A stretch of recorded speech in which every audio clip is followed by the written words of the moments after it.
Welcome back, ladies and gentlemen. You are most welcome to Nurse Ika Show, and of course, I am your favorite host, Nurse Ika. Yes, we promised you that we're going to look at heart attack and cardiac arrest. What are the main differences or similarities between a heart attack and a cardiac arrest? What you should keep in mind is that what makes them similar is that both of them are medical emergencies.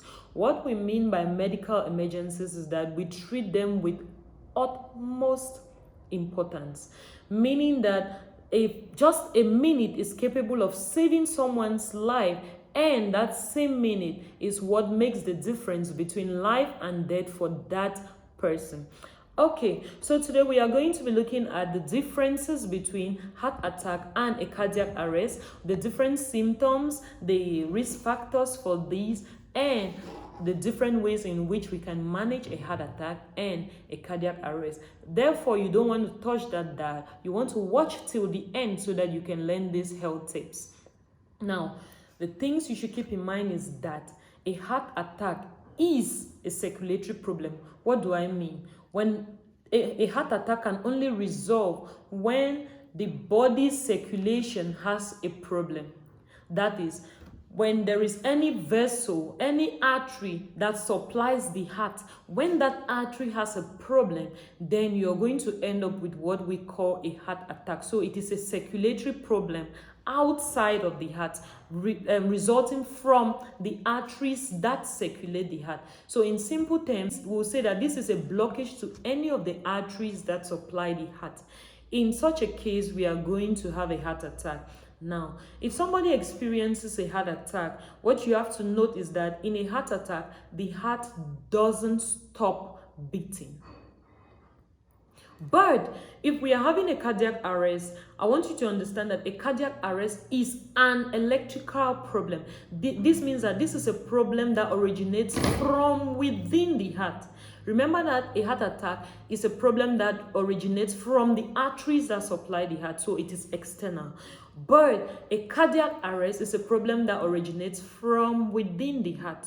So if the heart's electrical supply has a malfunction, you will end up with a cardiac arrest. Now, for a heart attack, the heart doesn't stop beating, which means that we will still get a pulse from our victim. Any of the pulses, you can get a radial pulse, you can get a carotid pulse, whichever one you can access. So for a heart attack, we'll get a pulse. Now, for a cardiac arrest, because it is an electrical problem, the heart actually stops beating. Therefore, if somebody is having a cardiac arrest, we will not get a pulse for this individual.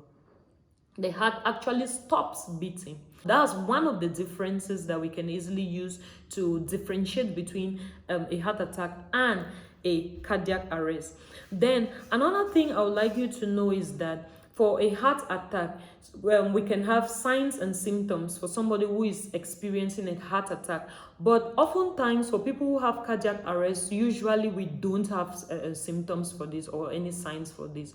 Let us use an example where maybe the artery, the carotid artery that actually supplies the heart is partially blocked.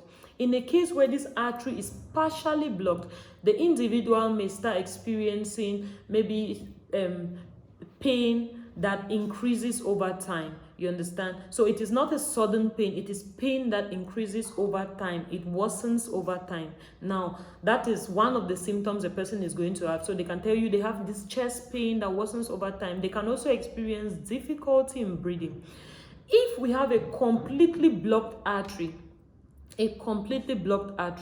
now this patient may experience a sudden chest pain and difficulty in breathing. Sometimes people who have heart attacks do not even have any signs and symptoms.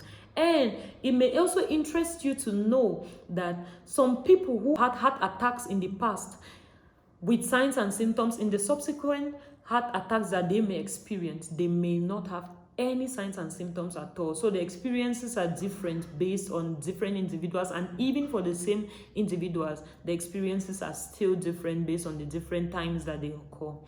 Then for a cardiac arrest, we have no signs and symptoms at all. That is for a cardiac arrest. Now, what are some of the risk factors for somebody to develop a heart attack? Or some other people call it a myocardial infarction. Okay, we can have problems like hypertension. People who have elevated, uncontrolled hypertension can lead to heart attacks sometimes. Also, people who have heart failure, it could be right-sided heart failure, it could be left-sided heart failure, they can equally have that. And then another common thing that we may notice is blockage of our airways. Sometimes children can have heart attacks. Yes, it is not uncommon for a child to have a heart attack, especially if the airways are blocked. We all know how children can be. They can play with objects which are not funny enough, and then they block the airways. And once the airways are blocked, we can also have decreased supply of oxygen, oxygenated blood to the heart. And when this happens, we can have a heart attack. And then we can also have maybe high levels of cholesterol or arteriosclerosis. That's the medical terminology for it. So if we have these high levels of cholesterol actually block some of these our blood vessels which supply the heart, and we'll end up with a heart attack.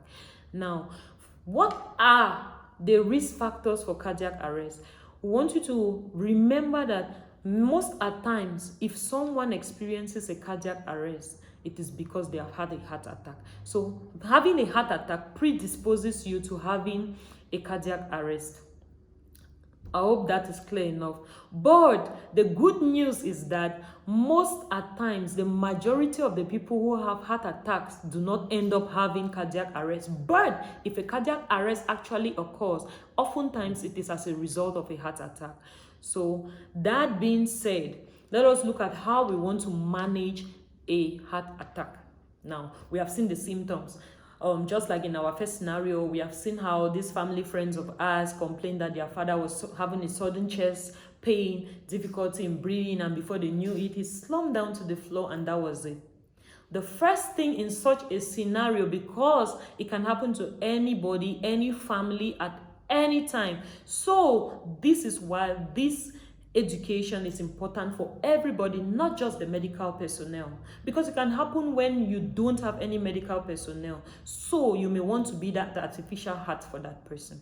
The first thing you want to do when somebody is experiencing a heart attack, even if you don't think it is a heart attack, if you are not sure it is, consider that it is one, just to be on the safe side.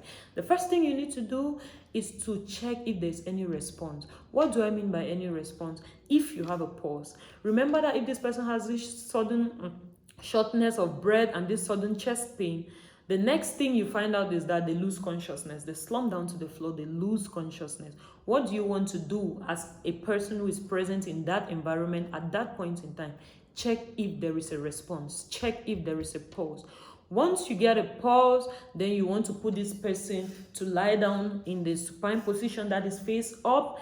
And then the next thing you want to do is that you want to do the tilt chin lift, and then you begin cardiopulmonary resuscitation immediately, what we normally call the CPR. You begin the CPR immediately. At that point in time, you are acting as that person's artificial heart. You are providing the heart the activity that it needs to supply these vital organs like the brain, the kidneys, and other vital organs, and the lungs, just to make sure this person stays alive while help comes. If you put two of you, one person calls for help while you begin CPR immediately. If you are alone, you begin CPR, you call for help, then you begin CPR. Now, let us look at a case where somebody is experiencing a cardiac arrest. Now, you will say there's no pulse. Okay, true, there's no pulse. So, does it mean we'll just watch? No. Because there is no pulse, what we do is we start CPR while we have called for help, hoping that they are going to bring us an automated external defibrillator that is going to help us to pick up with the heart activity. So that being said, I hope that next time when somebody slumps down, you're going to know what to do. And in case you have questions about how to perform CPR, just go down check on our page. You're going to see a video on this CPR and how to perform this effective CPR. Thank you very much. I hope you've learned something, and I hope that now you can clearly differentiate the difference between a heart attack and a cardiac arrest. Of course, I remain your favorite hostess, Ika. Don't forget to like, to subscribe, and to comment. Thank you very much. Bye-bye.